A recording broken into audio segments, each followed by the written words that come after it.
China نے اس وقت یہ بات کہی تھی کہ ہمارے لیے پاکستان کی وہی حیثیت ہے جو امریکہ کے لیے اسرائیل کی ہے. اب اس جملے کو آپ موجودہ صورتحال پہ اپلائی کر کے دیکھیں, ٹھیک ہے, تو کیا مطلب بنے گا؟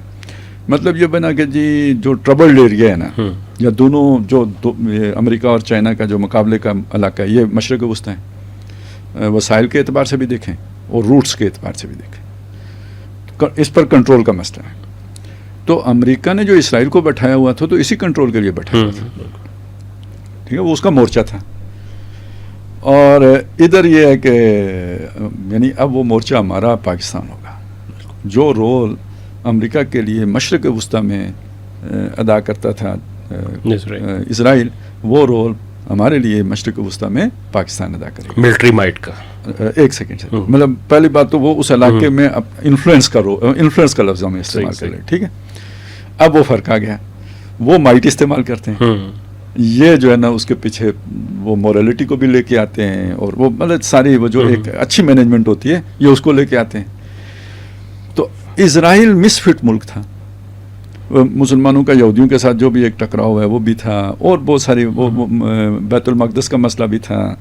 تو وہ اسرائیل اس قابل نہیں تھا کہ وہ مشرق وسطی کو کھلے ڈلے طریقے سے پینیٹریٹ کر کے تو کنٹرول کر سکے.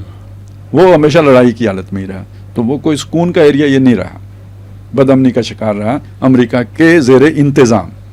ہم یہ مان رہے ہیں کہ مشرق وسطی کا انتظام امریکی تھا, لیکن امریکی زیر انتظام کے درمیان پھڈا ہی رہا.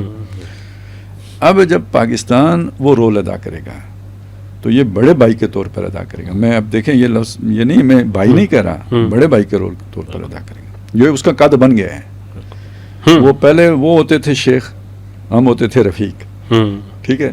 اب ہمیں شیخ الشیوخ, ٹھیک ہے, وہ شیوخ رہیں گے ہم انہیں, مطلب وہ یہ بات نہیں ہے کہ انہیں کوئی وہ ان کی ریسپیکٹ میں کمی آئے گی, وہ اپنی حیثیت ان کی برقرار رہے گی, لیکن پاکستان کی حیثیت اس سے اوپر رہے گی, ٹھیک ہے, اور یہ کنیکٹڈ رہے گا چائنا کے ساتھ. تو ایک بھائی چارے کے ساتھ, برادرانہ تعلقات کے ساتھ یہ سارا مینیج کیا جائے گا, جو میں سمجھ پایا ہوں. تو پاکستان جگہ کس کی لے رہا ہے, ٹھیک ہے. تو یہ اصل میں اس پورے علاقے میں یہ صورت بن رہی ہے.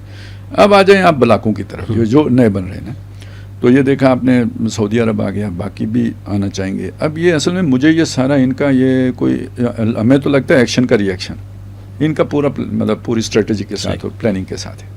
یہ جو ساتھ ہی ترکی چل پڑا ہے نا مصر کی طرف, یعنی جس کا الائنس پاکستان کے ساتھ بننا ذرا مشکل ہو, اس کے لیے ایک دوسرا آپ کے پاس وہ ہونا چاہیے اتحاد. اوپر بے شک جا کے یہ دونوں ایک ہو جائیں, لیکن نیچے علیحدہ علیحدہ رسے بن جاتے ہیں تو نو پرابلم. تو وہ ادھر سے ترکی سٹارٹ ہو گیا, اگر ضرورت پڑی تو کل ایران بھی سٹارٹ ہو سکتا ہے. لیکن ایک بات یہ ذہن میں رہے, یہ اب ایران, سعودیہ, ترکی یہ وغیرہ کانفلکٹ ختم ہو چکا ہے, یہ اب ایک پیج پہ ہے. میں ایک چیز, اور یہ کس نے کیا, یہ نیتن یاہو, مودی اور ٹرمپ نے کیا, ٹرمپ نے مل کے جو ہے نا یہ نیک کام کیا ہے. اس میں اور لائٹر نوٹ, وہ خالد صاحب نے کچھ چیزیں سمجھاتے ہوئے عموماً ایک مثال دیتے ہیں کہ اس کی آواز میں بھگوان بولتا ہے. تو میں کہتا ہوں کہ اب جو پاکستان کو عزت مل رہی ہے نا, تو ادھر پاکستان ڈال دیں اور ادھر چائنا کو بھگوان بنا دیں, تو ہماری آواز میں جب بھگوان بولتا ہے تو سارے ہماری عزت کرتے ہیں, پھر اسلامیاں بھی ملتی ہیں. اور